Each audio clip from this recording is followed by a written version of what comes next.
আসসালামু আলাইকুম, hello everyone, welcome back new video. So আজকের এই ভিডিওতে আমরা দেখব আগামী 12ই ফেব্রুয়ারি জাতীয় সংসদ নির্বাচন উপলক্ষে আপনি কিভাবে আপনার ভোটার সিরিয়াল নাম্বার এবং আপনি আপনার ভোটার কেন্দ্র এবং ভোটার লোকেশন দেখবেন। তো এই জন্য আপনাকে সম্পূর্ণ ভিডিওটি মনোযোগ সহকারে দেখতে হবে, তাহলে আপনি খুব সহজে আপনার ভোটার স্লিপ বের করতে পারবেন এবং আপনি আপনার ভোটার কেন্দ্র সম্পর্কে জানতে পারবেন। তো প্রথমে চলে আসবেন আপনারা আপনাদের মোবাইল থেকে গুগল প্লে স্টোরে আসার পর এখান থেকে সার্চ আইকনে ক্লিক করে দিবেন। দেন আপনি এখানে লিখে সার্চ করবেন স্মার্ট ইলেকশন ম্যানেজমেন্ট বিডি। আপনি অ্যাপ্লিকেশনটি এখানে ক্লিক করে দিবেন। দেন এখান থেকে অ্যাপ্লিকেশনটি ইনস্টল করে নেবেন। ইনস্টল করার পর এখান থেকে জাস্ট ওপেনে ক্লিক করে দিবেন। ওপেনে ক্লিক করার পর আপনাদের সামনে এরকম একটি ইন্টারফেস ওপেন হয়ে যাবে। তো এখানে প্রথমত আপনাদের এখানে ল্যাঙ্গুয়েজ শো করবে, আপনি এখানে ইংরেজি অথবা বাংলা যে কোনো একটি ল্যাঙ্গুয়েজ সিলেক্ট করে দিবেন। দেন আপনার সামনে কিন্তু এরকম একটি ইন্টারফেস ওপেন হয়ে যাবে। তো এখন এখানে দেখতে পাচ্ছেন যে ত্রয়োদশ জাতীয় সংসদ নির্বাচন, আপনি এখানে ক্লিক করে দিবেন। ক্লিক করার পর আপনাদের সামনে এরকম একটি ইন্টারফেস ওপেন হয়ে যাবে। দেন আপনি এখানে দেখতে পাচ্ছেন যে এখানে কিন্তু বিভাগগুলো দেওয়া আছে, ঢাকা, চট্টগ্রাম, খুলনা, বরিশাল, সিলেট সবগুলো বিভাগ এখানে দেওয়া আছে।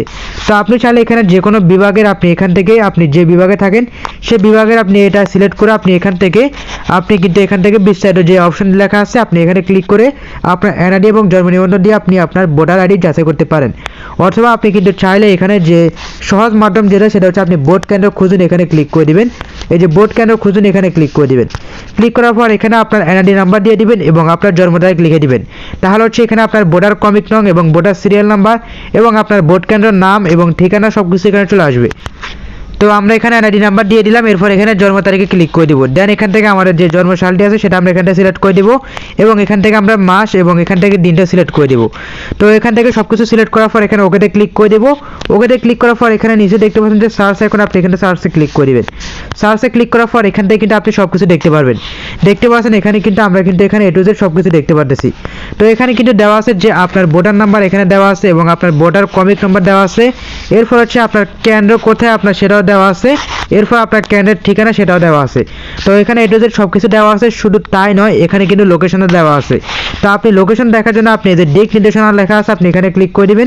এখানে ক্লিক করার পর এখান থেকে আপনি লোকেশনটা দেখতে পারবেন যে আপনি যে জায়গায় আছেন সেই জায়গা থেকে ওই কেন্দ্র কতটুকু দূরে আছে এবং আপনার কয় মিনিট সময় লাগবে। এখান থেকে আপনি লোকেশন দেখে আপনি সরাসরি আপনি কেন্দ্রে গিয়ে ভোট দিতে পারবেন। তো এখানে কিন্তু আপনার হয়রানি হচ্ছে না, আপনি কিন্তু খুব সহজেই আপনার ভোটার সিরিয়াল নাম্বার জানতে পারতেছেন এবং আপনার কেন্দ্র কোথায়, কেন্দ্রের লোকেশনে কিন্তু আপনি জানতে পারতেছেন। দেখতে পাচ্ছেন আমরা কিন্তু এখান থেকে খুব সহজে দেখতে পারতেছি যে এটা হচ্ছে আমাদের লোকেশন আর এটা হচ্ছে আমাদের কেন্দ্রের লোকেশন। এটা হচ্ছে আমাদের কেন্দ্রের লোকেশন। তো আপনি কিন্তু এখান থেকে খুব সহজে আপনার লোকেশন দেখতে পারবেন। এরপর আপনি যদি এখানে ক্লিক করেন, এখানে ক্লিক করার পর আপনি কিন্তু এখানে যে কেন্দ্রটি আছে সেই কেন্দ্র আপনি এখানে লাইভ আপনি যে ছবিটা সেটা দেখতে পারবেন।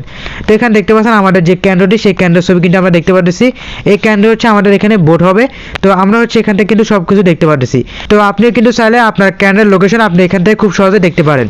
তো আশা করি আপনারা বুঝতে পারছেন কীভাবে আপনারা খুব সহজেই আপনাদের ভোটার আইডি এবং জন্ম তারিখ দিয়ে আপনার ভোটার নাম্বার এবং আপনার ভোটার ক্রমিক নাম্বার সহ আপনার কেন্দ্র এবং কেন্দ্র ঠিকানা এবং লোকেশন আপনি জানতে পারবেন। তো আশা করি আজকের এই ভিডিওটি আপনার কাছে ভালো লেগেছে।